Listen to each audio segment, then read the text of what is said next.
미국은 주마다 주법이 다르기 때문에 사실 부동산 거래법이나 부동산 거래 절차가 주마다 약간의 차이점은 있습니다. 네. 조지아 부동산 구입 절차에 대해서 네. 제가 간단한 얘기를 하려고 그래요. 네. 그 물건을 선택을 이제 하셨다면은 바이어가 셀러한테 오프를 하죠. 그 부동산에 대해서 원하는 거를 또 서술해서 집어넣을 수가 있어요. 이제 셀러가 그 부분들을 보고 이제 내용이 체결이 되면 네. 그때 우리가 컨트랙이 바인딩이 됐다라고 표현을 하죠. 이제 바이어가 계약금을 이제 걸고 가죠. 네. 그 계약금은 에스크로 어카운트에 들어가서 네. 클로징 할 때까지 계약금을 얼마를 내야 되는 거예요? 보통 1% 정도로 생각하실 수가 있어요. 한국에서 그래서 이제 그걸 송금을 하려면 네. 그냥 돈 보내면 되는 건가요? 해외 부동산 취득 신고서라는 게 있어요. 플러스 집 계약서와 집 감정서가 같이 들어가줘야 된다는 뜻. 듀 딜리전스 기간 안에 네. 그 집에 대해서 궁금하신 걸 다 조사를 하실 수가 있어요. 네. 라이센스 있는 인스펙터를 고용을 하셔야죠. 그럼요. 네. 얼마나 들어갑니까? 가장 낮은 금액으로서는 뭐 350불부터 문제가 좀 큰 경우. 큰 경우에는 그거를 우리가 셀러한테 요청을 할 수가 있어요. 고쳐달라고. 맞습니다. 네. 바이어하고 셀러하고 다 원활하게 합의가 잘 됐다. 네. 그래서 잔금 치르면 그냥 그걸로 끝나는 건가요? 한국에 네. 있는 한국분인데 미국에 살면서 융자를 받을 수가 있어요? 그럼요. 받을 수 있습니다. 오. 네. 그 융자를 우리가 외국인 융자라고 얘기를 해요. 외국인 융자. 네. 외국인 융자라는 게 있어요. 네. 자, 그러면 이제 한국에 계시는 이제 고객님들께서는 저는 거기 살은 적도 없고, 네. 그리고 뭐, 미국에서 이제 흔히 말하는 소셜 시큐리티 넘버라는 것도 없고, 네. 뭐, 그러니 나는 당연히 크레딧이라는 것도 없고, 네. 거기서 텍스 보고한 것도 없는데, 네. 어떻게 집에 살 수가 있어요? 제가 듣기로는 뭐, 세금 보고를 한 거라든지, 내가 쌓은 이제 크레딧 같은 거를 보고 융자를 준다고 들었는데, 그렇죠. 그래서 외국인 그 신분으로는 융자를 받기는 힘들다고 생각하는데, 네. 어떻게 가능한가요? 가능합니다. 아주 쉽게 가능하죠. 쉬워요, 그것도? 엄청 쉽죠. 네. 네. 네. 자, 우리가 여기서 이제 짚고 넘어가야 되는 게 뭐냐면, 외국인과 내국인을 그러면은 구분 짓는 거는 어떻게 구분 짓느냐는 거예요. 네. 자, 그러면은 융자를 받는 바이어인 경우, 네. 자, 융자 은행에서 보는 그 외국인, 내국인의 구별은 소셜 시큐리티 넘버를 갖고 있느냐, 없느냐를 두고, 네. 그죠? 소셜 시큐리티 넘버의 유무에 따라서 내국인과 외국인을 구별한다고 보실 수가 있고요. 그래요? 네. 자, 그리고 IRS. 네. IRS 같은 경우에는 이제 미국 체류 기간을 두고 내국인과 외국인을 구분 짓는다고 보실 수가 있어요. 네. 대략 그 기간을 180일을 기준으로 한다고 그러죠. 네. 그래서 이제 그렇게 구분을 지어요. 네. 자, 그러면 예를 들어서, 얼마 전에 클로징한 케이스인데요. 네. 자, 이분 같은 경우에는 뭐 20년 전에 네. 미국에서 잠깐 살다가 공부를 하고, 그래서 그때 당시에 소셜 시큐리티 넘버를 받은 적이 있으셨던 분들이신데, 네. 그리고 나서 이제 한국으로 가셨고, 그 뒤로는 미국에 온 적이 없으셔요. 네. 그래서 20년 동안 한국에서 계속 살고 계셔요. 네. 자, 그런데 이제 그분 같은 경우에는 이제 다시 미국에 오고 싶어서 네. 집을 구입하고 싶어가지고 이제 네. 문의가 오셨는데, 네. 이제 아틀란타에 이제 오시기로 하셨기 때문에, 네. 그래서 이제 집을 이제 구입하기로 했는데, 처음에는 이제 갖고 있는 자본으로 이제 다 현금으로 해서 집 구입을 하려고 하시다가 네. 거기에 있는 이제 자금 처리 문제 뭐 이런 것들이 있다 보니까 현재 내가 보유하고 있는 금액 자체로 마음에 원하는 집을 살려고 하니까 네. 조금 이제 그런 부분들이 이제 좀 부담이 있어서 융자를 받고 싶어 하시는 거예요. 네. 그래서 저도 외국인 융자가 되나요? 하고 네. 이제 여쭤보시는 거예요. 네. 네. 홍 기자님께서 보셨을 때는 외국인 융자로 가면 될 것 같지 그렇죠. 않아요? 외국인이죠. 네. 20년을 밖에, 잠깐 유학 왔다 간 건데요. 네. 외국인이죠. 네, 그렇죠. 네. 근데 그분 같은 경우에는 외국인 융자로 퀄리파이가 되시지를 못하셨어요. 네, 왜요? 그 이유가 뭐냐면 네. 그분 소셜 시큐리티 넘버가 있기 때문이죠. 자, 이 말은 즉 뭐냐면 20년 전 건데요? 네. 주민등록은 이렇게 오래되면 말소되고 막 이러는데 소셜 시큐리티 넘버는 그게 안 되나요? 네, 물론 그분은 외국인 융자 프로그램은 아니지만 외국인 융자 프로그램과 같은 비슷한 미국 내국인이 받을 수 있는 non-qualified mortgage로 이제 해가지고 네. 그 프로그램에서 이제 융자를 받으셨는데요. 네네. 자, 따지고 보면 외국인 융자나 이제 그 내국인이 받을 수 있는 non-qualified mortgage나 사실은 거의 비슷한 프로그램이에요. 네. 예, 단지 외국인으로 구별을 짓느냐, 내국인을 짓냐에 따라서 외국인 융자 프로그램이 되는 것이고, 그 다음에 내국인인 경우에는 non-qualified mortgage라고 네. 해서 또 융자를 받는 경우가 있죠. 외국인 융자로 해서 만약에 이제 qualify가 되는 손님이 계신다 그랬을 때는 그럼 얼마 정도 다운을 하면은 얼마만큼 융자를 받을 수 있나요? 하는 이제 질문을 많이 받게 되는데, 네. 예, 다운 페이먼트는 30% 정도면은 쉽게 융자가 나오고요. 네네. 즉 70%까지 융자를 이제 해주겠다는 뜻이죠. 네. 예, 그러니까는 우리 한국에 계시는 한국 고객님께서는 상상할 수도 없는 이제 그러한 융자 한도 금액이 크다 보니까 상당히 이제 많은 관심을 갖고 계시고, 그렇죠. 네. 지금 뭐 100만 원짜리를 집을 산다 예를 들어서 네. 그러면 제가 30만 원 넣으면은 100만 원을 준다는 거 아니에요? 집 살 수 있게. 네, 30만 원 하면 70만 원을 이제 융자를 받을 수 있다는 거죠. 그렇죠. 네, 네, 네. 그래서 100만 원짜리 살 수 있게 그렇죠. 되는 거잖아요. 네, 맞습니다. 아, 세상에 어떤 정부가 어느 은행들이 그렇게 외국인한테 신용도 쌓지도 않았는데 바로 이렇게 돈을 네. 정말 좋은 기회네요. 그렇죠. 아주 좋은 기회죠. 그래서 이제 아주 적은 금액으로 네. 해서, 사실은 이제 한국에서 봤을 때는 이제 1억이 채 안 되는 돈을 가지고도 네. 사실 미국 조지아 부동산을 살 수 있는 이제 그런 기회가 있다는 거잖아요. 1억이 안 되는 돈. 1억이 안 되는 돈으로. 그러니까 한국에서는 정말 이거는 너무 좋으니까 네. 정말 이걸 믿어야 되나 말아야 되나 하는 이제 얘기들도 있는데 네. 사실은 이제 이젠 지구촌이잖아요. 네. 지구촌이다 보니까 세계가 하나가 되다 보니까 네. 이제 한국에 계시는 이제 한국 분들 같은 경우에도 이제 워낙에 이제 미국을 많이 알고 네. 또 미국에 이제 또 아시는 분들도 있기 때문에 사실 쉽게 이제 그런 진상 여부를 확인하실 수가 있죠. 그러다 보니까는 이거 너무너무 대단하다. 이런 네. 얘기를 많이 하시게 되더라고요.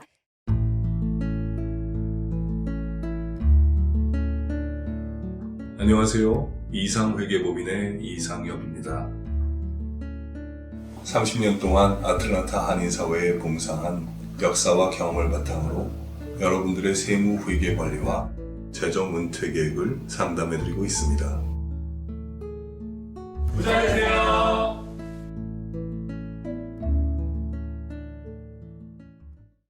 자, 그러면은 이제 융자를 받아서 사는 경우. 네. 예, 융자를 받아서 사는 경우에는요, 우리가 컨트리액이 체결이 될 때 보통은 파이낸싱 컨틴전시, 네. 어프레이저 컨틴전시를 꼭 집어넣고 이제 계약을 하는 이유가 바이어를 끝까지 보호를 하겠다는 이제 그런 입장에서 우리가 계약을 체결을 해요. 네. 즉 무슨 말이냐면은 파이낸싱 컨틴전시는 우리가 계약 체결한 날짜로부터 보통은 이제 21일부터 25일을 통상적으로 잡고 가는데요. 예. 예, 어떤 경우는 뭐 30일까지 잡기도 하죠. 셀러가 거기에 동의만 해준다면은요. 네. 예. 그리고 융자를 하기 위해서는 또 필요한 게 뭐가 있을까요? 어프레이저리 필요하겠죠? 네. 예, 감정가가 있어야 되잖아요. 네. 네. 그래서 집 감정을 해야 되는데, 예를 들어서 내가 살려고 하는 집이 30만 불짜리인데, 네. 이제 감정을 했더니 집이 29만 불이 나왔어요. 감정가가. 예. 그러면 이제 내가 살려는, 가격하고 감정가가 더 이제 싸다 보니까, 네. 그럼 은행에서는 이제 그 융자를, 심사를 할 때에는 내가 계약한 계약가로 해서 계산을 해주는 게 아니라 그 감정가를 기준으로 해서 70%, 뭐 50% 융자 이런 식으로 해서 계산을 하는 거잖아요. 그렇기 때문에 만불에 대한 차입금이 생기는 거죠. 네. 자, 그러면 이제 우리가 어프레이저 컨틴전시, 어프레이저를 조건부로 하는 그 기간조차도 앞에서 언급한 것처럼 파이낸싱 컨틴전시, 그죠? 융자를 받는 조건부 기간처럼 네. 비슷한 기간으로 잡아요. 네. 예. 그러니까 21일에서 25일 네. 또는 30일까지 잡기도 하거든요. 네. 그럼 이제 그 기간 동안에 또 셀러하고 우리가 상의를 할 수가 있어요. 네. 어프레이저를 했는데 네. 가격이 만불이 좀 낮게 나왔는데 가격을 다시 한 번 더 낮춰달라. 29만 불까지. 네. 자, 그런데 경기가 너무 좋고 셀러 마켓이면은 셀러가 나는 그렇게 못 해주겠다. 네. 근데 저 바이어 입장에 나는 꼭 이 집을 사야 되겠다. 그러면은 내가 만불을 더해서 살 수도 있고 그렇죠. 아니면은 셀러가 만불 깎아줘서 29만 불을 해서 그대로 럭키하게 가격을 만불을 더 싸게 해서 이제 살 수도 있고 네. 아니면은 뭐 반반씩 해서 네. 손해를 보고 바이어는 5천 불을 클로징 때 가져갈 수 있고 이런 식으로 해서 이제 모든 그러한 조건들이 만족이 됐을 때 네. 이제 그러한 조건부가 이제 끝나는 거죠. 그 기간이. 그런데 아까도 말씀드렸지만 조건부 기간 안에 이제 셀러와 바이어에서 의견 조율이 되지 않아서 아니면, 네. 바이어가 진행을 안 하고자 했을 때는 아까 그 조건부 기간 안에 터미네이션을 하겠다, 네. 계약을 파기했다는 거를 셀러한테 말씀을 하셔야 되고요. 네. 그럴 경우에는 계약금을 돌려받을 수가 있는 거고요. 네. 네. 그래서 모든 게 이제 만족이 돼서 셀러가 바이어가 동의를 해서 이제 다 됐는데 피치 못할 사정으로 클로징을 못하는 경우가 생겼을 때, 네, 즉 그럴 수도 바이어께서 있죠. 네, 그럴 예, 수도 있죠. 그랬을 때는 이제 계약금을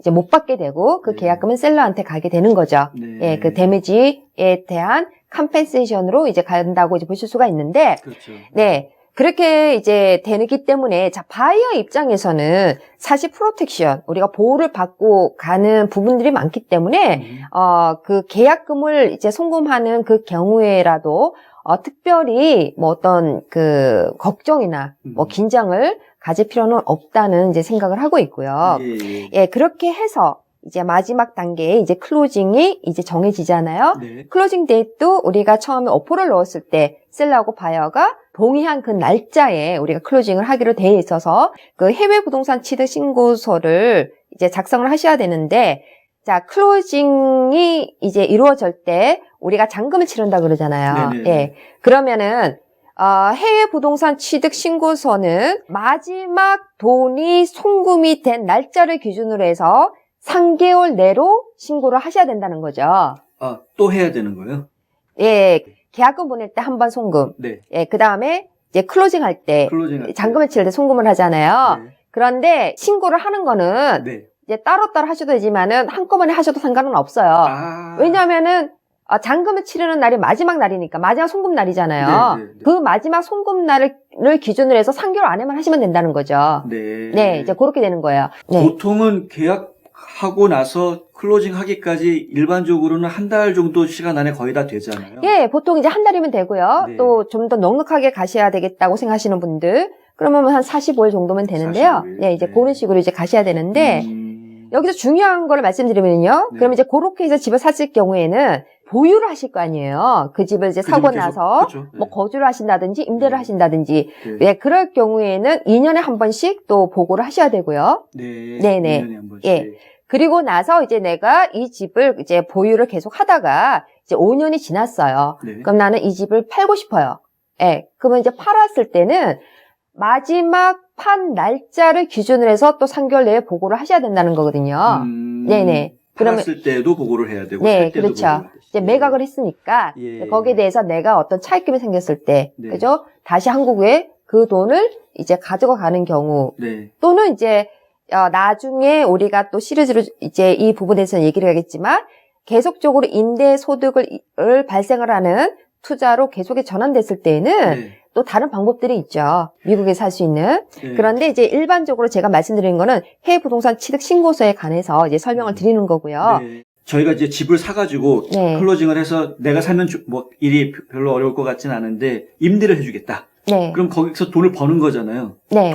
미국에서 돈을 벌었으면 미국 정부에다 또 세금을 내야 될 텐데, 네. 뭐 이건 저희가 회계사한테 여쭤봐야 될 일이긴 네. 하지만, 네. 근데 그러려면은 세금 신고하려면 텍스 아이디라는 게 또 있어야 되잖아요. 네, 맞습니다. 한국에 계시는 이제 손님께서 많이 물어보시는 게, 당장 지금 텍스 아이디 넘버를 해야 되나요? 이제 그런 얘기를 많이 하세요. 네. 저는 상관이 없어요. 아까도 앞에서 언급했지만은 네. 내가 갖고 있는 자금, 현금으로 다 사는 경우, 음. 또 외국인 융자를 받는 경우, 네. 소셜 시큐리티 넘버나 텍스 아이디 넘버는 아무나 상관이 없다는 거죠. 네. 아, 텍스 아이디 없어도 상관없어요. 사는 거는 문제가 없어요. 오, 네. 네. 자, 그런데 텍스 아이디 넘버는 이제 왜 상관이 있느냐 그러면, 임대 소득을 내기 위해서 이제 그 집을 샀어요. 투자용으로. 아. 그랬을 때는 임대 소득이 발생하잖아요. 소득이 발생하죠. 세금 내야죠. 그렇죠. 네. 소득이 발생하는 것부터 세금을 내야 되기 때문에 그때는 텍스 아이디 넘버가 필요로 하죠. 네. 자, 그런데 텍스 아이디 넘버를 받으려면 또 어떻게 하면 되겠습니까? 라는 이제 질문들이 있는데요. 네. 여권 원본이랑 그다음에 W7이라는 그 폼을 작성을 하셔가지고요. 네. IRS에다가 직접 요청을 해서 받는 경우도 있지만 네. 이제 한국에 계시는 경우라면은 음. 이제 대사관에다가 제출을 해서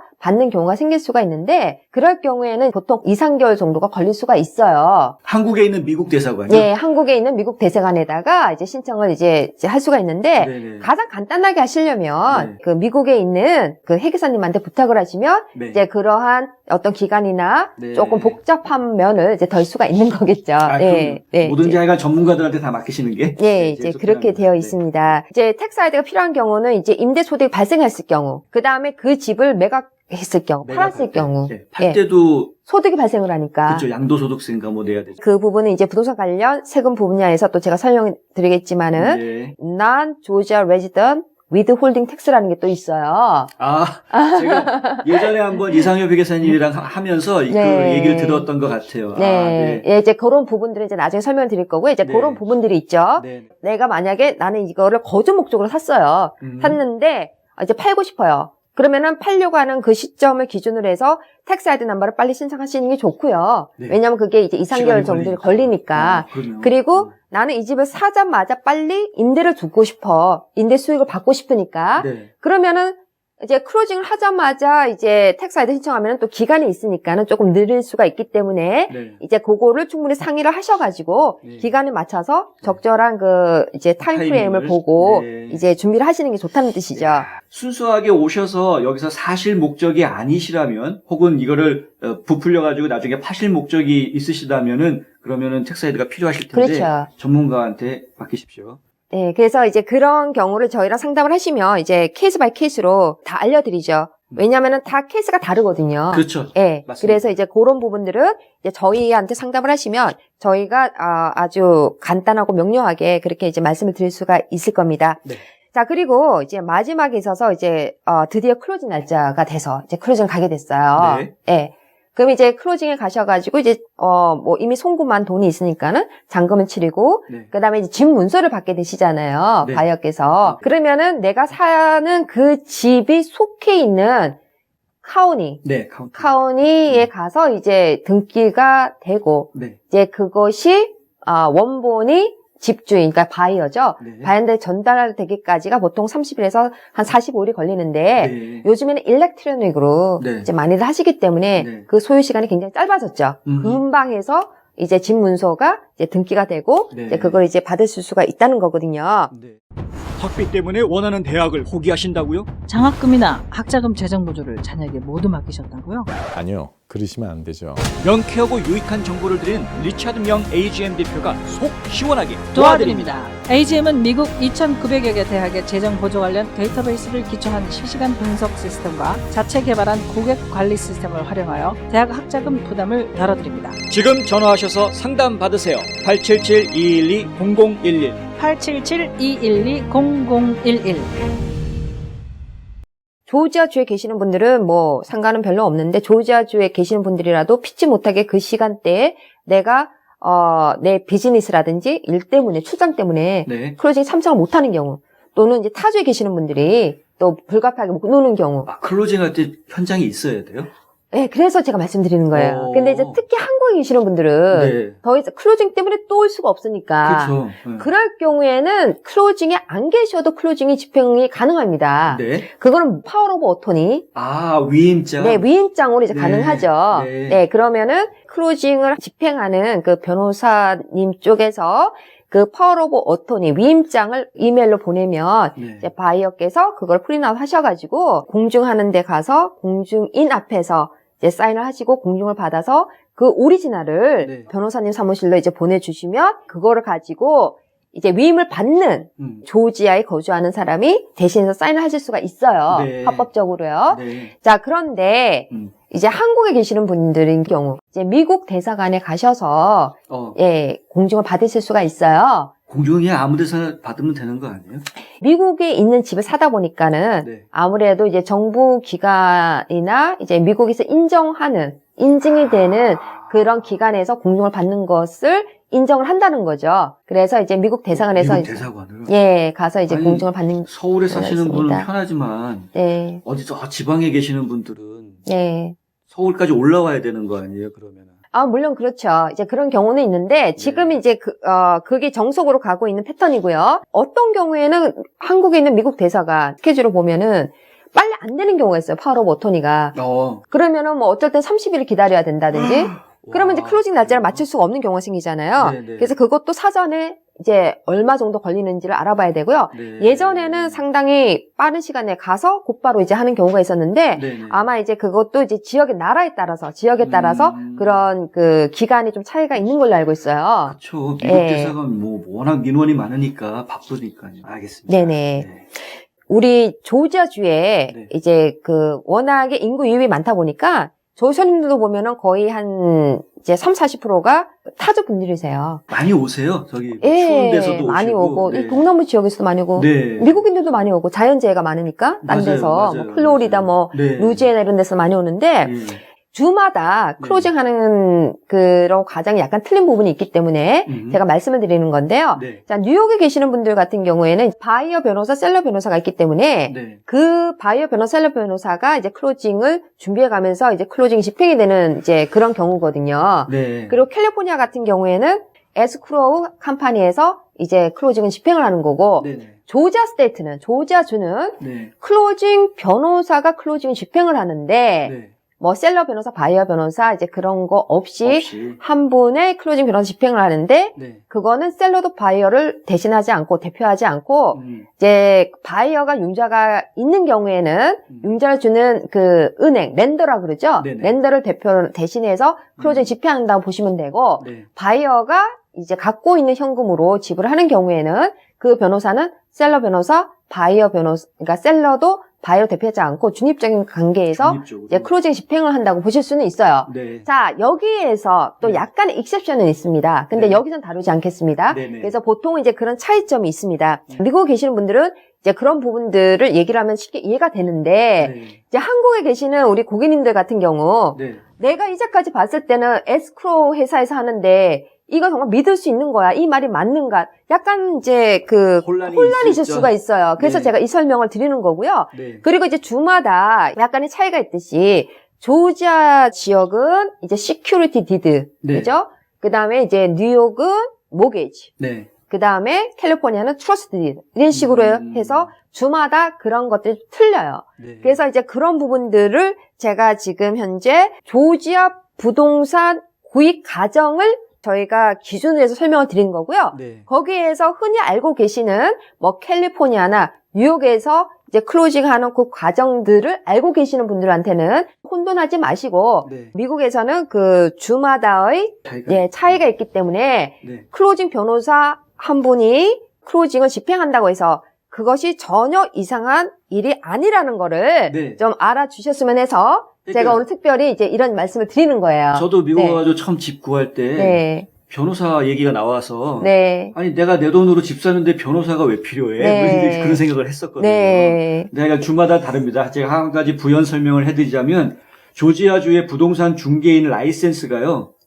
이 주마다 달라요. 그러니까 조지아주 라이센스가 있고 각 주마다 캘리포니아는 캘리포니아 라이센스가 있고 그러니까 만약에 미국에다가 부동산을 투자하실 생각이 있으시다면은 그 중개인이 내가 살려는 지역의 그 주의 라이센스를 가지고 있는지도 확인해 보셔야 될 겁니다. 좀 주마다 다르다라는 거 다시 한번 저희가 확실하게 강조해 드리고요.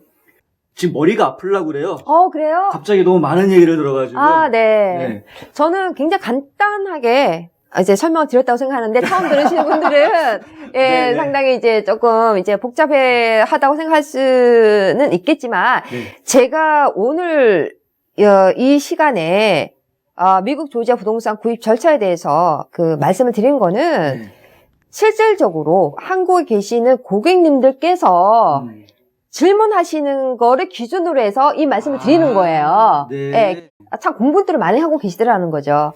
그래서 네. 이런 이제 질문들을 이제 저희가 들으면서 그렇다면 이제는 미국 조지아 부동산 구입 절차에 대해서 네. 한번 간략하게 네. 이제 요약을 한번 해봐야 되겠다 네. 하는 취지에서 네. 말씀을 드리는 거예요. 자, 일단은요. 오늘은 저희가 미국 조지아주의 부동산 구입에 대해서 그 절차를 설명을 해드렸습니다. 오늘 뭐 엄청나게 많은 경험을 가지고 계신 분이 설명해 드린 거니까요. 누구보다도 정확한 정보를 저희가 드린 거고요. 절차가 좀 간단하게 정리를 쑥 훑어드리자면 일단 살 물건 찾으시고 그 다음에 오퍼 넣으시고 오퍼 넣으신 다음에는 계약을 하시는 거고 계약이 되시면은 그다음에 계약금 보내시는 거고요. 계약금 보내시고 난 다음에 그다음에 이제 인스펙션 하고 여러 가지 이제 듀 딜리전스 기간 안에 해야 될 것들 확인할 것들 확인하시고 그래서 문제가 없으면은 이제 돈을 내시든가 아니면은 융자할 은행을 찾든가. 융자할 은행을 찾으셨으면은 그 이제 절차를 밟으시면 되고요. 그게 다 돼서 잔금이 치루어지면 잔금 결제하시고 난 다음에 클로징을 하시면 되고 그 클로징 하시거나 잔금 결제하셨으면 바로 한국에다가 해외 부동산 취득 신고서 신고하셔야 되고요. 네. 일단은 이제 그 정도. 네, 맞습니다. 네네. 구매하는 사람 입장에서는요. 난 집은 부동산 에이전트 통해서 소개받아가지고 좋은 집 잘 찾았는데 살려고 보니까 회계사도 필요하고 또 클로징 변호사도 필요하잖아요. 난 변호사 아는 사람 없는데 그거를 구매자가 다 바이어가 다 알아봐야 되나요? 그러면? 예, 바이어께서 다 알아보기는 사실 힘드실 거예요. 왜냐하면 그렇죠. 그게 이제 케이스마다 다 틀리기 때문에. 네. 그래서 그거는 이제 저희가 이제 모든 회계사님, 그 다음에 변호사님, 그리고 이제 뭐 심지어는 융자 회사까지도 그렇죠. 다 오픈되어 있고 네. 그러한 것들을 이제 적절하게 저희가 다 소개를 시켜드릴 수가 있어요. 알겠습니다. 네. 네, 오늘은 그럼 여기까지 얘기 듣도록 하고요. 다음 시간에는 어떤 얘기 해주실까요? 미국 조지아 부동산 투자 수익에 대해서 얘기를 하려고 그러는데 네. 사실 이게 너무 재밌고 네. 그다음에 이제 한국에서 저희 고객님들한테 이제 이런 얘기를 하면은 네. 예, 상당히 관심을 많이 갖고 계시죠. 네. 알고 보면은 안 하는 게 바보입니다. 미리 제가 스포일을 좀 해드리자면 스포일러. 네. 자, 오늘 그러면은 귀한 정보를 주셔서 너무 감사하고요. 다음 시간 여러분 꼭 기대해 주시기 바랍니다. 좋은 정보 주신 우리 김효지 대표님 정말 감사합니다.